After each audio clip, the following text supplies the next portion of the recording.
রান্না কিন্তু সবাই জানে, রান্না সবাই জানে, কিন্তু আমি কিভাবে রান্না করি সেটাই শেয়ার করি আর কি। প্রথমে সুগন্ধি চিনিগুলা চালগুলোকে খুব ভালো মতো ধুয়ে একটা স্ট্রেনারে দিয়ে দিয়েছি জলগুলো একদম ঝরিয়ে নেওয়ার জন্য। তারপরে এই যে মশলাগুলো একদম রেডি করে ফেলেছি, কড়াইতে তেল আর ঘি গরম করতে দিয়ে একে একে মশলাগুলো দিয়ে দেব। প্রথমে দিচ্ছি তেজপাতা, তারপরে বড় এলাচ, লং, ছোট এলাচ, দারচিনি আর গোটা জিরা। খুব ভালো মতো মশলাগুলো একটুখানি ভেজে নেব। তারপরেই ঝরঝরে পোলাওয়ের চালগুলো এর মধ্যে দিয়ে দেব। যখন তেলে আর ঘিতে এই মশলাটা ভাজা হয় তখন কিন্তু একটা দারুণ স্মেল পাওয়া যায়, তাই না? চালগুলোকে দিয়ে কিন্তু বেশ খানিকক্ষণ খুব অল্প আঁচে ভেজে নিতে হবে।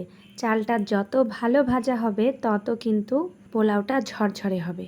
কিভাবে বুঝতে পারবো চালগুলো ভাজা হয়েছে কিনা? চাল নাড়াচাড়া করতে করতে একটু খসখস করে আওয়াজ হবে, তখনই বোঝা যাবে চালটা ভাজা হয়ে গেছে। কিংবা হাত দিয়ে নেড়েও বোঝা যায় যে চালটা ভাজা হয়েছে কিনা। নর্মালি পোলাওটা একটু মিষ্টি মিষ্টি হয় খেতে, তাই আমি কয়েকটা কাঁচামরিচ দিয়ে দিচ্ছি। পোলাওয়ের মধ্যে এই কাঁচামরিচটা মেখে খেতে কিন্তু বেশ লাগে। গল্প করতে করতে প্রায় অনেকক্ষণ ধরেই কিন্তু চালগুলো ভাজা হয়ে গেছে। এবার আমি দিয়ে দেব গরম জল। জলটা আমি আগেই গরম করে রেখেছি। আর পোলাওয়ের সব থেকে বড় ব্যাপার হচ্ছে এই গরম জলের মাপ, মানে পোলাওয়ের জলের মাপটা। পোলাওয়ের জলের মাপের একটু হেরফের হয়ে গেলে পোলাও ঝরঝরে হবে না, একটু নরম হয়ে যাবে। তাই একদম মাপটা ঠিক রেখে পোলাওয়ের জলটাকে দিতে হবে, অর্থাৎ যতটুকু চাল নেব তার ডবল জল। যদি চালগুলো হয় নতুন তবে জলটা একটু কম নিতে হবে, আর চাল যদি হয় পুরনো তাহলে একদম মাপে মাপে নিতে হবে।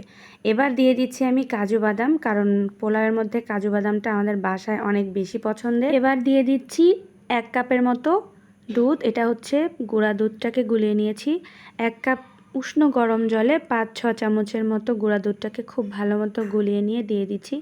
এটা দেওয়ার কারণ হচ্ছে পোলাওটা বেশ সাদা হবে আর একটা দারুণ ফ্লেভার আসবে। আমি কোনো রকম কেওড়া জল বা গোলাপ জল পোলাওয়ে ইউজ করি না। চালটা যদি ভালো হয় তাহলে আর কোনো কিছুরই প্রয়োজন পড়ে না। চালের সেন্টেই পোলাওটা অসাধারণ সেন্ট হয়ে যাবে। এবার সবার শেষে দিয়ে দিচ্ছি স্বাদ মতো লবণ আর সামান্য পরিমাণে চিনি। ঘিয়ের সেন্ট না হলে কি পোলাও খেতে ভালো লাগে? তাই 2 টেবিল চামচের মতো ঘি দিয়ে দিলাম। দিয়ে খুব ভালো করে নাড়াচাড়া করে এখন ঢাকনা দিয়ে ঢেকে বেশ কিছুক্ষণ রান্না করে নিলেই পোলাওটা একদম রেডি হয়ে যাবে। এই সময় চুলার জালটা কিন্তু মোটামুটি ফ্লেমে রাখতে হবে, আর জলটা যখন একদম শুকিয়ে যাবে তখন কিন্তু চুলার জালটা একদম কমিয়ে দিয়ে চুলার ওপরে একটা তাওয়া বসিয়ে তাওয়ার উপরে কড়াইটাকে বসিয়ে দিতে হবে। এতে করে ডিরেক্ট ফ্লেমটাও পাবে না, আবার একটু হালকা গরমে পোলাওটা কিন্তু খুব ভালো মতো হয়ে যাবে। ব্যাস এভাবেই তো আমি পোলাও রান্না করি। কে কিভাবে করো কমেন্টে অবশ্যই জানাবে।